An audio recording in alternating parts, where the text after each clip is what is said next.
আসসালামু আলাইকুম। আশা করি যে যেখান থেকে আমার ভিডিওটা দেখছেন সবাই ভালো আছেন, সুস্থ আছেন, সুন্দর আছেন। দেখুন কতগুলো বেগুন হয়েছে। সকাল হলে ভাবনা যে কী রান্না করব, কোন মাছের সাথে কোন তরকারিটা বেশি মজা হবে। আর বাসায় কোনো বিশেষ তরকারি নাই তো কী হয়েছে, আমার তো অনেকগুলো গাছ আছে, বেগুন গাছ, করলা গাছ, তারপরে লাউ, মিষ্টি কুমড়ো, লাউ শাক আছে। যাই ভাবনা সেই কাজ, বেগুন দিয়ে রুই মাছ দিয়ে রান্না করা হবে। তো আমি বেগুন কেটে নিচ্ছি।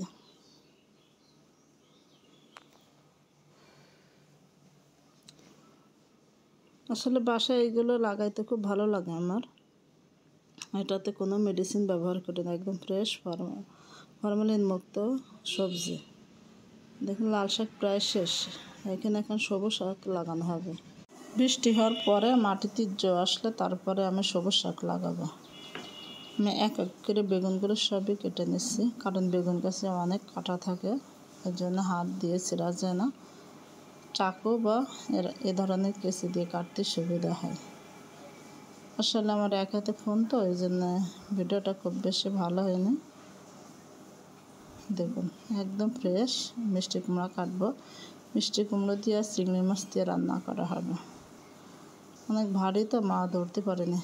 কলা পেকে গেছে, গাছ পাকা কলা সাইজ অনেক বড়, খাদেটা ছোট হলেও এই গাছ পাকা কলা খাইতে ভারী মজা লাগে। আমার ভিডিওটা যদি ভালো লাগে লাইক কমেন্ট শেয়ার করবেন। সবাই আমার জন্য দোয়া করবেন, সকলের জন্য আমিও দোয়া করি। সবার সুস্থতা কামনা করে আজকের মতন এই পর্যন্তই। আল্লাহ হাফেজ।